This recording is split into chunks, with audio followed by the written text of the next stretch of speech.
you ever ask for comprehensive accomplishment reports from all of these agencies when you took over or this administration took over?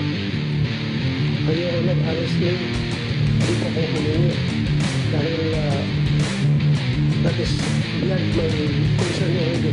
Tapos na po yun. Ang naharap ko ngayon, yung present problema na pinakarap ko, napakalaki yung problema po naharap ko ngayon. Bakit bago magdagdag, magbibig ng previous records na ang dami po problema, hindi na nakatulog po rin.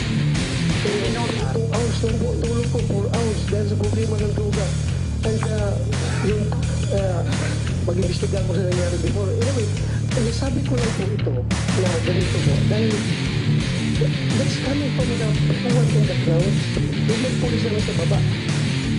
Pag nangikot ako sabihin ng mga puliso, salamat po sir. Ngayon talaga magdatrabaho na kami dahil may presidente tayo na talagang pinapakapan tayo. Kaya ganun lang po nakikita natin. Naglabasan na lahat. Wala pong duda doon, no? Dahil nga sa talagang very focused attention of this administration, it seems to be the singular focus, especially of the president now, to battle or to end the drug menace. Kaya nga ho, lahat ito nauungkat na at ganyan ho ang nangyayari. Kasi compare nga po to the previous administration, hindi naman po kasi ganun yung naging thrust ng administrasyon na ang dami naman po talaga mga areas of governance na dapat i-address yung dating administrasyon na hindi naman talaga total focus dyan sa problema ng droga.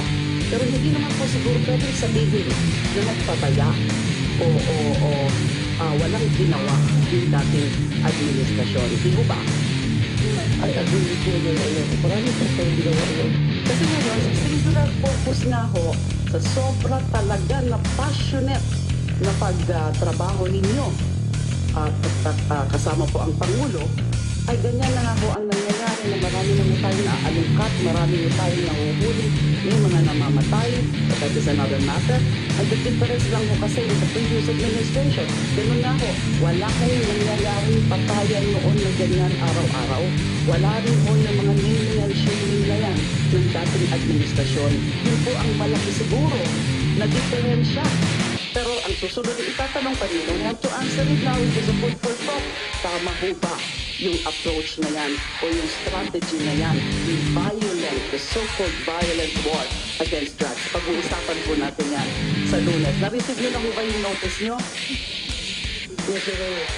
Dapat po ba kayo?